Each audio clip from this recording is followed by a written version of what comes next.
Olá, o meu nome é Júlia. E o meu é Amanda. Nós duas somos bolsistas da FrameNet Brasil, orientadas pelo professor Tiago Torrent, e o nome do projeto com o qual nós trabalhamos é Representação Semântica Computacional de Objetos Multimodais, aliando visão computacional e compreensão de língua natural através da semântica de frames. Parece super complicado de entender, né? Mas não é não. Para facilitar o nosso entendimento, vamos focar em apenas dois conceitos: objetos multimodais e semântica de frames, uma teoria que foi criada por Fillmore em 1982 e que tem como base a concepção de frame, isto é, qualquer sistema de conceitos intimamente relacionados, de modo que se um é evocado durante a enunciação de uma frase, por exemplo, todos os outros podem ser acionados para a compreensão dessa mesma frase. Como assim? Se eu te pergunto, você gosta dele? Nós sabemos que eu tenho por objetivo investigar suas emoções em relação a alguém, certo? Tem um frame que dá conta disso, é o frame emoção com foco no experienciador, que contempla uma emoção que é experienciada por um indivíduo, o experienciador, em relação a algum conteúdo, um fato, uma coisa, uma pessoa. Acontece que não é só o verbo gostar que se associa a essa ideia de um ser que experiencia uma emoção em relação a algo, mas há vários outros termos que também evocam o frame emoção com foco no experienciador. De onde eu tirei esse nome? Os nomes dos frames são gerados por uma série de pesquisas que visam organizar uma FrameNet, ou seja, uma rede de frames de sistemas conceituais.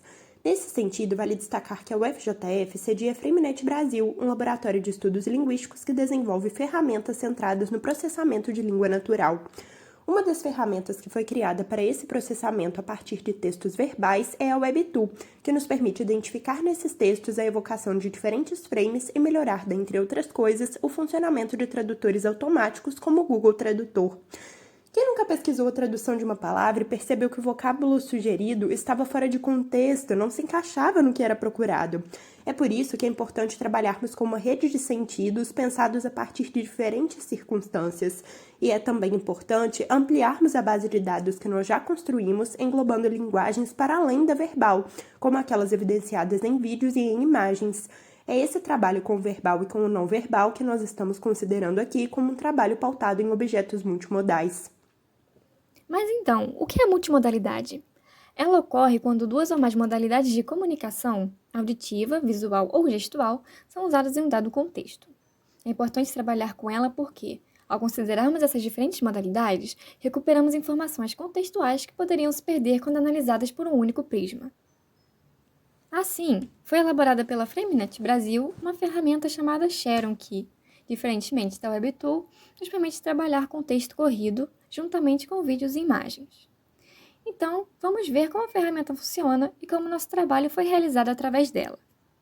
Retornando ao exemplo anterior da sentença "Você gosta dele?", não é possível inferir o contexto em que essa frase está sendo proferida e não podemos prever, mais a fundo, quem é o experienciador e quem é o conteúdo dessa sentença, certo? Para isso, precisaremos ter mais informações. Com a Sharon, conseguimos observar a cena que envolve a produção do enunciado através de vídeos ou imagens que a contextualizam. No caso, a pergunta foi retirada do programa de TV Pedro pelo Mundo, o qual utilizamos como objeto de pesquisa. Usando a Sharon, nós podíamos trabalhar com o texto falado e com o material visual da série. Então, se quiséssemos entender o contexto de uma frase, era só vermos de onde ela foi extraída. "Você gosta dele?" é dito enquanto Pedro, o viajante da série, está em um mercado na Islândia, na ala que vende carne de tubarão. E ele pergunta ao seu amigo se ele gosta dele. Dele é do tubarão. Então, com isso, sabemos quem são especificamente o experienciador e o conteúdo. Neste trabalho, tivemos que analisar o que é dito na série e a transcrição que foi, automaticamente, gerada pelo sistema Speech to Text, ou fala para texto.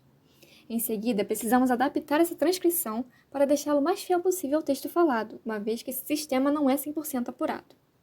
Comparando a diferença do texto gerado automaticamente com o texto que nós produzimos através da métrica chamada BLEU, podemos perceber que houve uma compatibilidade de aproximadamente 51% entre os dois textos. Ok, mas o que isso significa?